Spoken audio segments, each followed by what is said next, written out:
The BBC chairman Samir Shah faced a parliamentary grilling over the handling of the misleading edit of a speech that Donald Trump had given on the 6th of January in 2021.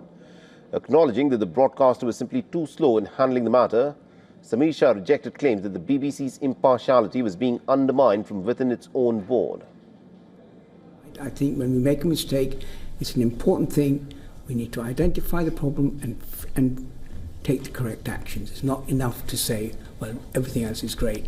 It's important you hold up to high standards. But when we do make a mistake, what tends to happen, as happened over the years, is that people who want to have a go at the BBC use it to have a go at the BBC.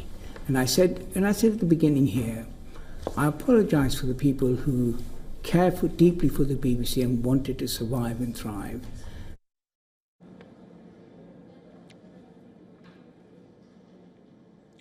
Besides Shah, Michael Prescott, the author of the leaked memo, and the board members Robbie, Gibb and Caroline Thomson appeared before the select committee. The grilling comes days after President Donald Trump had confirmed that he would be taking legal action against the broadcaster over the editing of his speech, despite an apology from the BBC.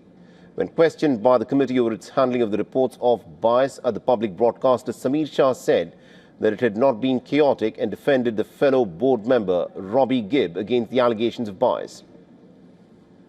It is unfair to say that Robbie comes with, he's principally a journalist. He was a journalist running the whole BBC's political journalism, and he did that with great skill and great commitment to impartiality. That's my view about it.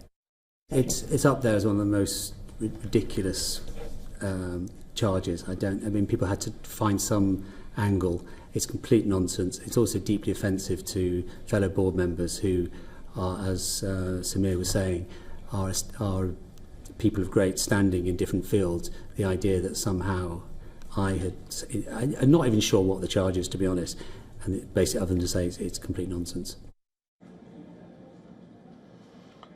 The former BBC advisor, Michael Prescott, who penned the leaked memo that plunged the BBC into crisis, has said that even as BBC was not institutionally biased, it did have editorial failings, and that he had hoped that his criticism would help fix them.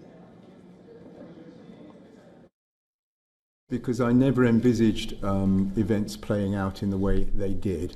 I was hoping that the concerns I had could and would be addressed privately. In the first instance, that was why I wrote to the board. For reasons I can go into if you wish, it became pretty clear to me the board was not taking stuff as seriously as I'd hoped and assumed it would. So I then sent the memo on to Ofcom and DCMS. The Prescott, in fact, compiled a dossier on issues within BBC News, including failings in the editing of a speech, Trump and the allegations of bias in its coverage of the Israel-Hamas war and the transgender issues. Its most explosive complaint was that the BBC's flagship documentary program had edited together clips from a Trump speech on the day that his supporters had overrun the Capitol in 2021, making it look as though it was Donald Trump who had advocated the violence. The report was leaked to the Daily Telegraph, sparking the resignations of the BBC Director General Tim Davie and the head of the news, Deborah Turners, and a threat by Trump to sue for up to $5 billion American dollars.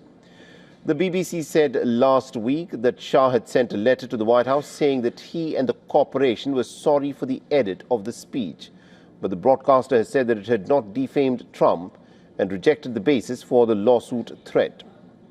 The BBC has now formally launched its search for a new chief following the resignation of Tim Davie.